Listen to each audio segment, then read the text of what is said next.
오늘은 주신 본문 말씀 중심으로 슬기로운 성도의 헌금 생활이라는 제목을 가지고 함께 말씀의 은혜를 나누기 원합니다. 헌금, 참 설교하는 목사도 부담스럽고 참 듣고 있어야 될 우리 성도님들도 부담스러운 주제가 헌금입니다. 그러나 저는 오늘 본문을 중심으로 슬기로운 성도의 헌금 생활이라는 제목을 가지고 가감 없이 애두름 없이 솔직하고 담백하게 이 말씀을 나누고자 합니다. 왜 헌금에 대한 말씀이 필요할까? 사실 오늘날 굉장히 많은 성도들은 이 헌금을 부담스러워하고 결국 교회를 위한 재정으로 생각하는 정도에서 헌금을 생각합니다. 그러나 헌금은 단순한 돈의 문제가 아니라 그 사람의 신앙의 문제와 직결됩니다.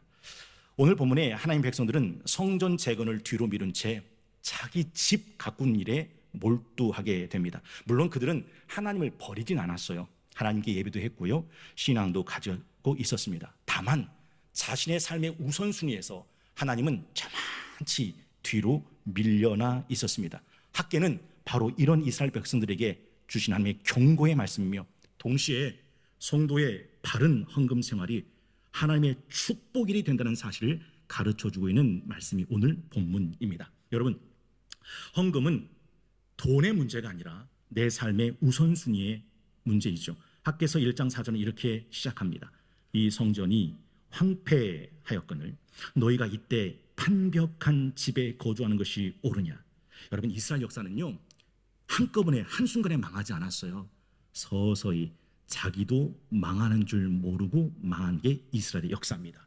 605년에 597년에 그리고 드디어 586년 예루살렘 성벽은 불타버리고 성벽은 무너지고 예루살렘에 있던 하나님의 성민들은 저 1000km 바깥에 있는 바벨론이라는 땅에 포로로 끌려가게 됩니다. 주전자 속에 개구리가 서서히 삶아지면서 자기가 삶아지는지도 모르고 삶아진 것처럼 이스라엘은 그렇게 망해갔습니다. 여러분, 이스라엘은 천리박 바벨론에 끌려가 70년을 포로 생활을 하게 됩니다. 하나님은 예언하신 대로 그 70년이 끝나자 그 바벨론 땅에서 다시 예루살렘으로 돌아오게 하셨습니다. 이름하여 예루살렘의 귀환입니다. 고레스, 바사 제국의 이 고레스라는 왕이 위대한 칙령을 내립니다. 그 칙령의 내용을 딱 한마디로 말해라. 586년 너희가 불탔던 예루살렘 성전을 너희가 올라가서 다시 재건하라 라는 내용입니다. 에스라 1장 1절은 이 고레스 칙령을 이렇게 기록합니다. 바사 왕 고레스 원년에 여호와께서 예레미야 입을 통하여 하신 말씀을 이루게 하시려고 바사 왕 고레스의 마음을 감동시키시매 그가 온 나라에 공포도 하고 조소도 내려 이르되 바사 왕 고레스는 말하노니 하늘의 하나님 여호와께서 세상 모든 나라를 내게 주셨고 나에게 명령하사 유다 예루살렘의 성전을 건축하라 하셨나니 이스라엘의 하나님은 참신이시라. 너희 중에 그의 백성된 자는 다 잡족이 아닙니다. 하나님의 백성된 너희 유다 예루살렘에 올라가서 이스라엘의 하나님 여호와의 성전을 건축하라. 그는 예루살렘에 계신 하나님이시라. 그 남아있는 백성이 어느 곳에 머물러 있든지 그곳 사람들이 마땅히 은과 금과 그 밖의 물건과 진수로 도와주고 그 외에도 예루살렘에 세울 하나님의 성전을 위하여 예물을 기쁘게 드릴지니라 하였더라. 그러니 그렇게 돌아온 예루살렘의 사람들은 이 예루살렘에서 무엇을 해야 했습니까? 예루살렘 성전을 재건해야 했습니다. 그런데 그들은 예루살렘 성전을 재건하지 않습니다. 여러 가지 외부적인 방해도 있었거니와 내부적인 핑계도 있었습니다. 이참에 잘됐다 싶어서 성전 건축을 포기하고 다음으로 미루어 버립니다. 돌아온 목적을 잃었으니 이 땅에서 땅의 것을 취해 살게 되었습니다. 그게 오늘 2절의 말씀이죠. 만군의 여호와가 이같이 말하여 이르노라. 이 백성이 말하기를 여호와의 전을 건축할 시기가 이르지 아니하였다 하느니라. 여호와의 말씀이 선지자 학기에게 임하여 이르시되 이 성전이 황폐하였거늘 너희가 이때 판벽한 집에 거주하는 것이 옳으냐. 이 판벽한 집은 럭셔리 맨션 하우스를 말합니다. 돈이 없어서가 아닙니다. 그들은 삶의 우선순위에서 밀려버렸습니다. 신앙생활 어느 통계표가 있어서 한번 가지고 와봤습니다. 교인 중에 30%는 주일 성수를 하지 않는다고 합니다. 그러니까 그 교회 100명이 교인이라면 30명은 주일에 나오지 않아 예배드리지 않습니다. 그리고 그 교인 중에 30%는 일주일 내내 기도하지 않는다고 합니다. 그리고 그 교인 중에 40%는 성경을 한 절도 읽지 않고 산다고 합니다. 그리고 50%는 11조와 헌금을 하지 않습니다. 그리고 교인 중에 75%는 교회에서 어떤 봉사도 하지 않습니다. 그리고 85%는 죽을 때까지 전도 한 번 하지 못하고 죽는답니다. 그런데 놀라운 것은 100%는 다 천국에는 들어가고 싶어 한다라는 것이죠. 그들은 자기가 사는 집을 위해 사느라고 하나님의 집은 돌보지 않았습니다. 그들만 그럴까요? 아닙니다. 오늘날 굉장히 많은 성도들이 취미를 위해서, 여가를 위해서, 여행을 위해서, 외식을 위해서는 아낌없이 돈을 지출하지만 하나님을 위해서, 그의 나라와 그 몸된 교회를 위해서는 돈을 쓰지 않습니다. 여러분, 예수님께서 이렇게 말씀하셨죠. 내 보험을 잇는 그곳에 내 마음도 있다.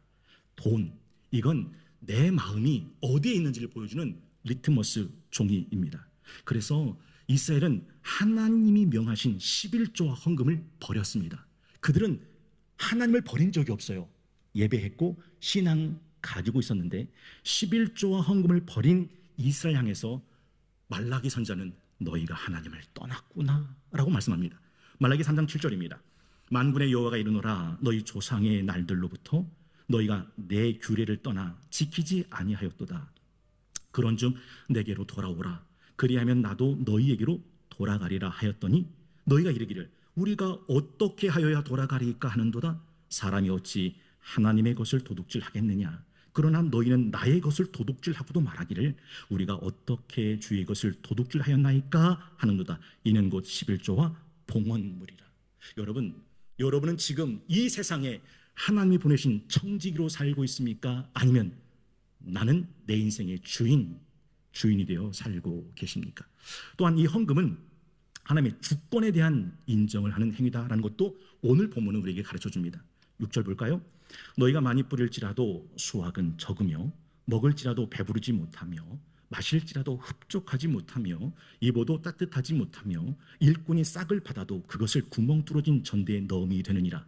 만군의 여호와가 말하노니 너희는 자기 행위를 살필지니라. 여러분, 하나님께서는 백성들의 삶 가운데 결핍이 찾아온 이유를 분명히 말씀하십니다. 그들은 게을렀던 게 아닙니다. 열심히 누구보다 땀 흘려 살았습니다. 그런데 많이 뿌렸는데 많이 거두지는 못합니다. 많이 먹는데 많이 배부르지도 못합니다. 마셨는데 흡족하지 못합니다. 입었는데 따뜻하지 못합니다. 싹을 받아서 자기 전대에 가득가득 쌓아 놓았는데 전대에 뚫어진 전대에 넘어갔습니다. 하나님 말씀하십니다. 네 행위를 살펴라 라는 거죠. 하나님이 것을 하나님께 돌려드리지 않았기 때문입니다. 사실 모든 것이 다 하나님의 것이죠. 여러분, 시편 127편에 그 유명한 말씀 기억나세요? 여호와께서 집을 세우지 아니하시면 집을 세우는 자의 수고는 헛되고 여호와께서 성을 지켜주지 아니하시면 성을 지키는 다수군의 경성함도 허사고 너희가 아침에 일찍 일어나 저녁 늦게 누우며 수고하는 떡을 먹음도 허사로다. 이걸 한자에서는 모사, 세인, 성사, 제천이라. 내가 살면서 내 인생의 모든 것을 네가 계획할지라도 그걸 이루게 하시는 분은 성사, 제천, 하늘에 달렸다라는 것이죠. 사실 하나님이 이 모든 것의 주님의 것입니다 라는 이 고백이 헌금입니다. 여러분, 단순히 돈을 드림이 아니죠. 이 하나님의 마음에 합했던 다윗의 헌금관이 잘 드러난 본문이 역대상 29장 12절입니다. 부와 귀가 주께로 말미암고 또 주는 만물의 주제가 되사, 주제가 이제 주인이란 뜻이잖아요. 손에 권세와 능력이 있사오니 모든 사람을 크게 하심과 강하게 하심이 주의 손에 있나이다. 우리 하나님이요, 이제 우리가 주께 감사하오며 주의 영화로운 이름을 찬양하나이다. 나와 내 백성이 무엇이기에 이처럼 즐거운 마음으로 드릴 힘이 있었나이까. 모든 것이 주께로 말미암았사오니 우리가 주의 손에서 받은 것으로 주께 드렸을 뿐입니다. 여쭤봅니다. 여러분이 만약 하나님이라면 이렇게 하나님께 예배하는 헌금하는 다윗이 여러분의 눈에는 어떻게 보이셨겠습니까? 우리나라 말속담에 참 복스럽게 먹는다라는 말이 있듯이 다윗은 복스럽게 헌금하는 사람이었습니다. 다윗은 돈을 드린 게 아닙니다. 내 삶의 주권자 되시는 하나님을 인정하고 고백하고 찬양하고 순종했던 사람이었다라는 거죠. 그래서 헌금은 단순히 돈이 아니라 믿음의 씨앗을 심는 것이죠. 7절 볼까요? 만군의 여호와가 말하노니 너희는 자기 행위를 살필지니라. 너희는 산에 올라가서 나무를 가져다가 성전을 건축해라. 그리하면 내가 그것으로 말미암아 기뻐하고 또 영광을 얻으리라. 여호와가 말하였느니라. 하나님은 백성들에게 순종 행동을 요구하셨습니다. 성경적인 11조는 분명히 하나님께서 약속하고 있는 것이 있습니다. 스바냐 1장 12절에 그때 내가 예루살렘에서 찌꺼기같이 가라앉아서 마음속에 스스로 이르기를 여호와께서는 복도 내리지 아니하시며 화도 내리지 아니하시려 하는 자를 등불로 두루 찾아 벌하리니 그들의 재물이 누력되며 그들의 집이 황폐할 것이라. 그들이 집을 건축하나 거기에 살지 못하고 포도원을 가꾸나 그 포도주를 마시지 못하리라. 헌금은 복받기 위한 조건이나 수단이 아니라 하나님을 향한 신뢰와 믿음의 표현이고 내 삶의 주권자가 하나님이심을 고백하는 신앙의 행위다라는 거죠. 여러분, 성경에 이런 말씀이 있어요. 스스로 속이지 마라. 하나님은 업신여김을 받지 아니하시나니 사람이 무엇으로 심든지 그대로 거두리라. 자기 육체를 위해 심는 자는 육체로부터 썩어질 것을 거두고 성령을 위하여 심는 자는 성령으로부터 영생을 거두리라. 이 세상에는요, 재물을 심는 사람이 있고 재물을 먹는 사람이 있습니다. 성경에 보면 마가복음 10장에 젊은 부자 화난 청년이 얘기가 나오죠. 평생 영생을 바라보면서 주의 계명을 성실하게 지킨 사람이 예수님을 만납니다. 주여, 내가 어떻게 해야 영생을 얻을 수 있겠나이까? 예수님은 그를 사랑스러운 눈으로 바라보셔요. 그리고 이렇게 말씀하시죠. 너에게 부족한 것이 하나 있구나. 너의 재물을 팔아 가난한 자들에게 나눠주고 나를 따라오너라. 하늘에서 네의 보화가 많으리라. 그때 성경은 마가복음 10장 22절에 그 사람은 재물이 많은 고로 이 말씀으로 인하여 슬픈 기색을 띠고 근심하며 가니라 라고 돼 있고, 예수님은 여기다가 한 말씀을 덧붙이셨습니다. 부자가 천국에 들어가는 것이 낙타가 바늘귀로 들어가는 것보다 어렵다. 차라리 그 낙타를 바늘구멍에 지나가게 하는 게 부자가 천국에 들어가는 것보다 훨씬 쉽다. 왜요? 그는 이 땅에서 재물을 먹은 사람입니다. 그런데 성경에 보면 재물을 심은 사람도 나옵니다.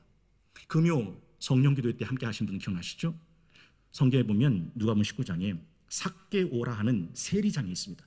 원래 이스라엘에서 세리는요, 돈독에 오른 사람입니다. 돈만 벌 수 있다면 나라도 민족도 팔아먹는데 눈 하나 깜짝했던 사람입니다. 근데 이 삭개오를 세리장이라고 말하고 2절에 보니까 부자다라고 말합니다. 얼마나 돈독에 올라 살았는지를 느껴지십니까? 그런데 그가 예수님을 딱 만나고 완전히 180도 달라집니다. 자기가 그렇게 돈독에 올라서 돈 하며 살았던 그 돈을 8절에 보니까 삭개오가 서서 주께 여짜오되 주여 보시옵소서, 내 소유의 절반을 가난한 자들에게 주겠사오며 만일 누구의 것을 속여 빼앗은 일이 있으면 내 갑절이나 갚겠나이다. 놀랍죠? 죄인의 집이라고 낙인 찍혔던 이 사람을 향해서 예수님께서 9절에 예수께서 이르시되 오늘 구원이 이 집에 이르렀으니 이 사람도 아브라함의 자손이다. 여러분은 재물을 먹으며 살고 계세요? 아니면 여러분은 재물을 심으며 살고 계세요? 그 재물이 여러분의 영혼을 결정한다라는 것이죠.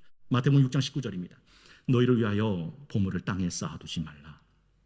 거기는 좀과 동록이 해하며 도둑이 구멍을 뚫고 도둑질하느니라.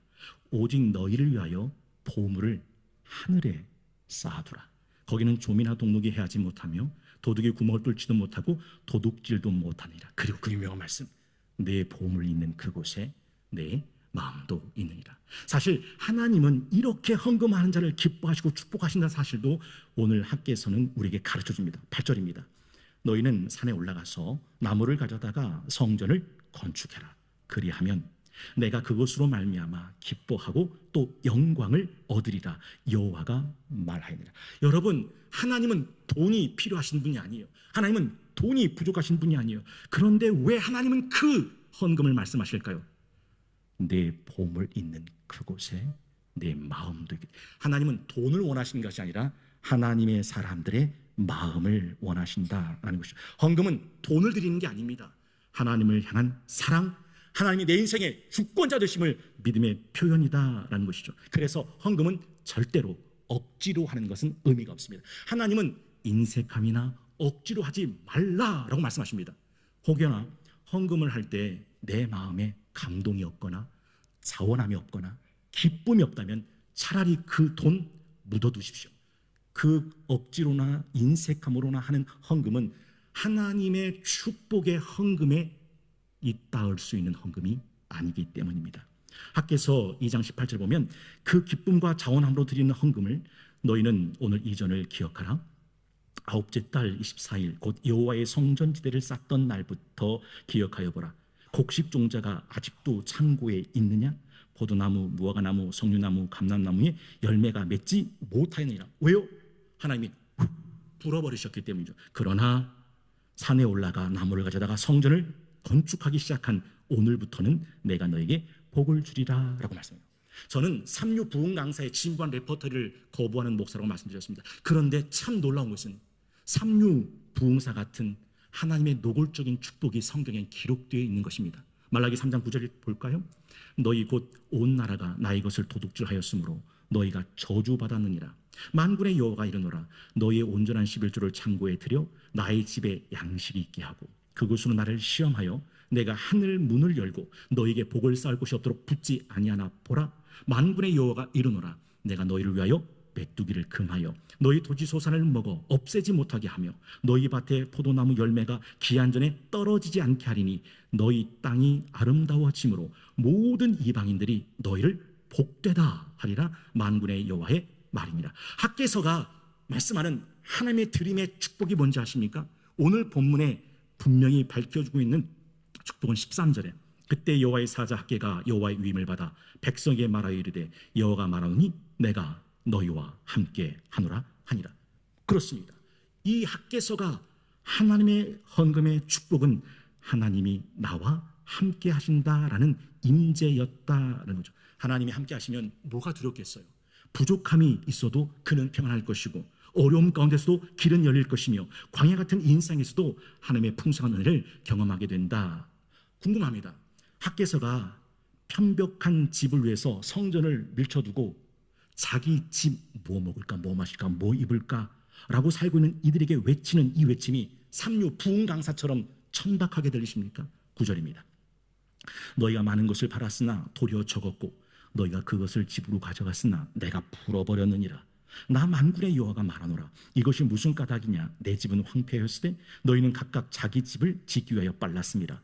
그러므로 너희로 말미암아 하늘은 이슬을 그쳤고 그 땅은 산물을 그쳤으며 내가 이 땅과 산과 곡물과 새 포도주와 기름과 땅의 모든 소산과 사람과 가축과 손으로 수고하는 모든 일에 한재를 들게 하였느니라. 그래서 하나님의 사람은 이 말씀 앞에 내 행위를 돌아봐야 한다. 난 정말 하나님이 내 삶의 주권자임을 고백하며 살고 있는가? 난 정말 내 삶의 우선순위가 하나님인가? 난 정말 이 세상에 살면서 하나님의 나라를 위해서 믿음의 씨앗을 심고 살아가고 있는 사람인가? 사실 인생을 가만히 보면 이 헌금에 실패한 사람들이 너무 많습니다. 아까 말씀드렸던 이 젊은 부자 관한 청년, 평생 영생을 위해서 계명을 지키던 사람입니다. 그런데 우리가 기억하는 것처럼 그는 재물이 많음으로 근심하며 돌아갑니다. 예수님께서는요, 어떤 죄인한테도 낙타가 바늘구멍으로 들어가는 것보다 네 그 죄가 하나님 나라에 들어가는 것이 더 어렵다라고 말씀하신 적이 없어요. 무슨 죄를 졌든 천국에 들어가는 것을 제한하신 분이 없는 그 예수님께서 부자는 아니에요. 낙타가 바늘구멍에 들어가는 것보다 부자가 하나님 나라에 들어가는 것은 더 어렵다. 70년 만에 돌아왔던 예루살렘 사람들이 성전을 지어야 되는데 이 성전을 16년 동안 중단하고 자기 럭셔리 하우스, 맨션 지느라고 성전을 돌아보지 않았습니다.